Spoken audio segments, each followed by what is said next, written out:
Hey, everybody. Welcome to Pit Stops to Podium, the Rev Partners podcast, where we talk to execs who've competed and won, taking their companies from high growth to high scale.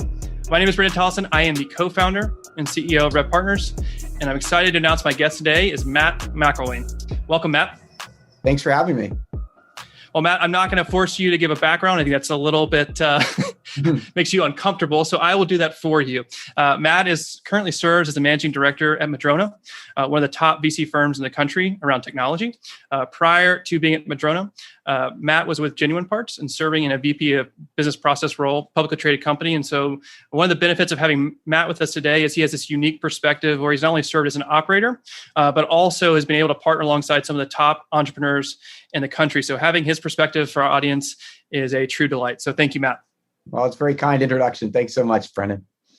Well, Matt, before we get into our big idea, one of our traditions here at Pit Stops to Podium is to get to know our guest. And so I'm going to go through some rapid fire so that our audience can get to know you a little bit better. So you are living in the Northwest. If I recall, you enjoy the outdoors. So what is your favorite outdoor activity? Oh, my favorite outdoor activity is skiing. I just love skiing, and Western ski slopes are a little bit more powder. So lots of fun. That's great. Favorite sports team? That's easy. The Seattle Seahawks. We're hoping we'll get another chance at a Super Bowl this year. I'm a Falcons fan, but so I can tell you how to live in misery and experience Super Bowls where you blow a 28-3 lead. Or throw an interception on the goal line at the end of the Super Bowl. I think it was the same team, unfortunately, that we lost to. Yeah, we have a common enemy, so that's good. Favorite nonprofit? Oh gosh, that's really hard. But I would say the Fred Hutch Cancer Research Center in Seattle, which I've been on the board for many years, and they're just doing incredible work at the intersections of all the technologies that we love and biology and chemistry. That's great. And then the last question isn't really a fair question, but favorite school, if you had to pick Dartmouth or Harvard, which way are you going to go? Oh, your college is always your alma mater that you love the most. So Dartmouth College for sure. Excellent. Well, thanks for going through the rapid fire. Matt, let's transition into the big idea. So as I mentioned earlier in the introduction, you've had this unique seat where you've been able to walk alongside some of the top entrepreneurs in the technology space. And you've coined this phrase or this term, the learning loop. And so I'd love to spend some time understanding what you mean by that entrepreneur's journey with the learning loop. So let's start first with how you define it, and then let's walk through the process.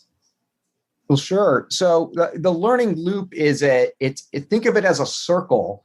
It's a cycle of learning that starts with your genuine curiosity, and we'll get more into that. And it's really been informed for me, way back early in my career. I was in the management consulting world, and then, as you mentioned, in the operating world. And it was at a time of a lot of disruption in the operating world, and so we really had to be asking questions and being curious about what was going to stay the same and what was going to change. And then, of course, over the last 20 years, as a venture capitalist helping build companies from day one, there's been countless opportunities to refine this model, this circle of moving from curiosity into learning and then looping back around into the next questions that you need to ask. That's great. So let's dive in a little bit to that framework. So if I recall, there are 5 different kind of spokes on that wheel, or if you want to use that kind of terminology. So you mentioned, was it curiosity, framing, triangulation, decision-making, and new learning. So let's dive into curiosity, and then we'll move into the next category. Well, one of the things I love about curiosity is that it's admitting that you don't know the answer.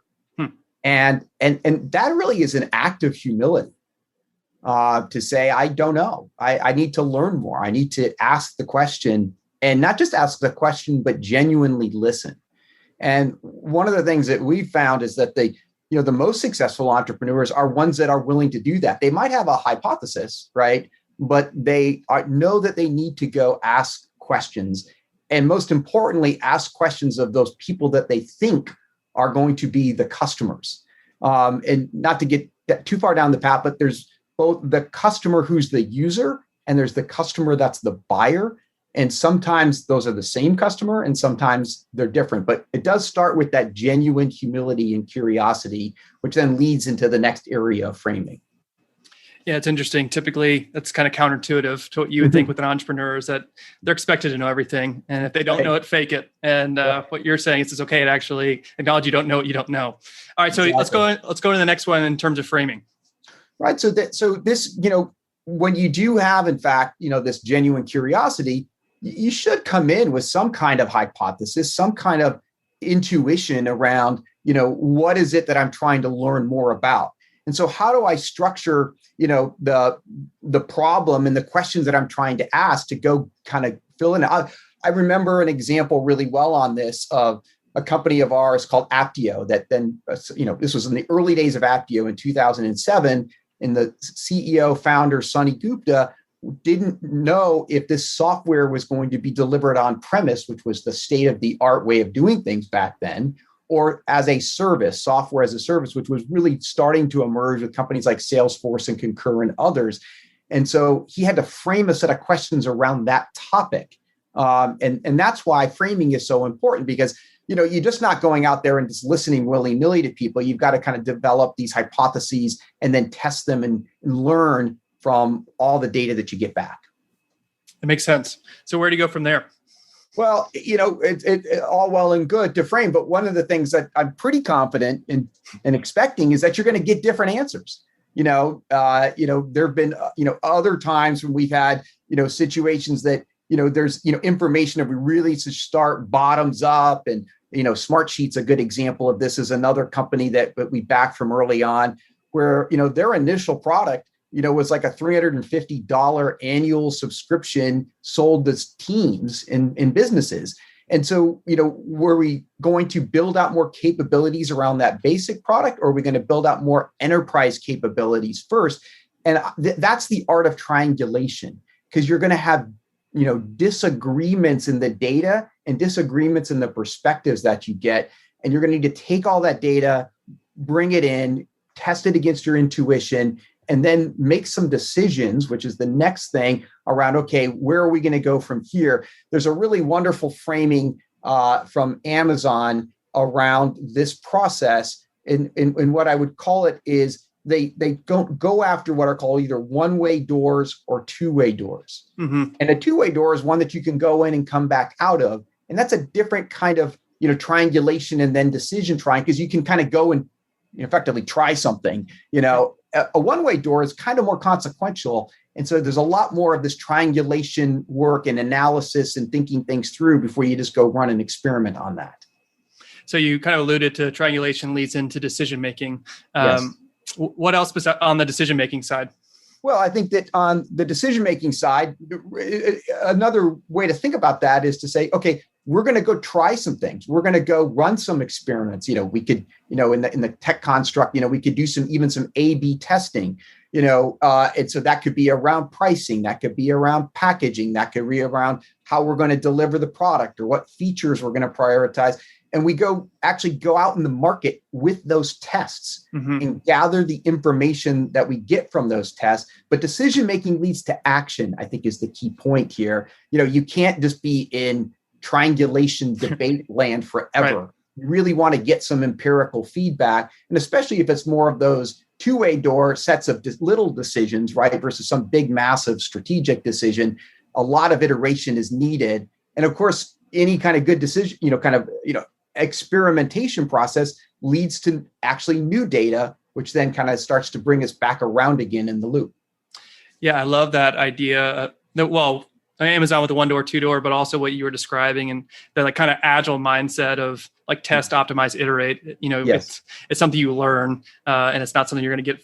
One, you can't just look at the data and just sit in the data, but you actually have to act on it as opposed to just being a scientist in a lab. Well, that's right. And that gets us to the fifth, piece of this circle as your listeners are trying to visualize it, which is these new learnings. And so how do the new learnings then shape the next set of questions that we're going to ask? How do those new learnings shape maybe some different framings, as we go around the loop again? And I think what's very important here is there's a notion of continuous learning loop. That this is not static, that you use the word agile. That's a very important word.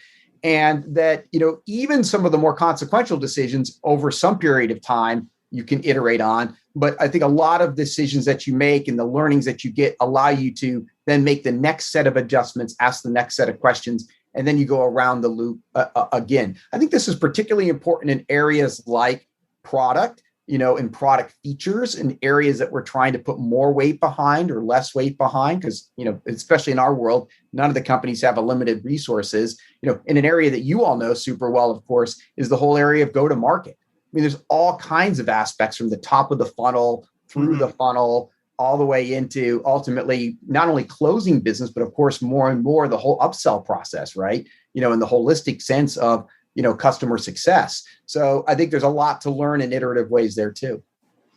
Well, I love this framework. I think it is super practical and helpful, regardless of where you are in the journey, whether you're starting it or, to your point, it's not static. So you're always going to continue to learn, and that curiosity where you start is really that foundational element. And so no matter if you're at kind of that early stage or you're in growth or scale, this framework is just as applicable regardless of where you are in that journey. Matt, any other helpful tips or tricks that you'd like to add as it relates to the loop? Well, I think that, the piece that you're alluding to a little bit there, but is one that's a cultural piece. And so, having, founders and leaders that are committed to this process of curiosity and framing and triangulation and experimentation. And, one of the things that we find even, at Madrona, let alone in the entrepreneurial role, is that, there's no hierarchy on best ideas. And having a culture of experimentation, but also a culture of, anybody can contribute to this loop, and let's, create, kind of processes and organizational, approaches that are really going to encourage that, as well as kind of a culture that encourages that. And by the way, one of the things to kind of add to that point is that if you're trying to do a lot of regular decision-making and experimentation, some things are going to fail. And that's completely okay, as long as you have a learner's mindset, as long as you're trying to, understand what did we learn from that little experiment that failed, and don't treat it as a failure, treat it as yet another learning, yet another set of data points that are going to feed back into your iterative process. And I think that is such an important part of the kind of the culture dimension of making a learning loop process successful. Well, I think it gets back to the first point you made, which is humility. Mm-hmm. So you mentioned two things around there's like no hierarchy around ideas, which is kind of humility mindset of we'll take ideas from anywhere, and then failure is okay. And not viewing it as failure, but as lessons learned and how you can change and improve. So Matt, thanks again for being with us. If our audience would love to engage with either you or Madrona, what are the next steps that they can take? Anybody's welcome to reach out to me directly. My email is just matt@Madrona, which is MADRONA.com. And I'll get back to you. And if it's questions that you have, share some thoughts. And if it's something specific that you're working on, try to find the best person at Madrona to provide some feedback. Well, thanks for being willing to engage, and we really appreciate your time and your insight.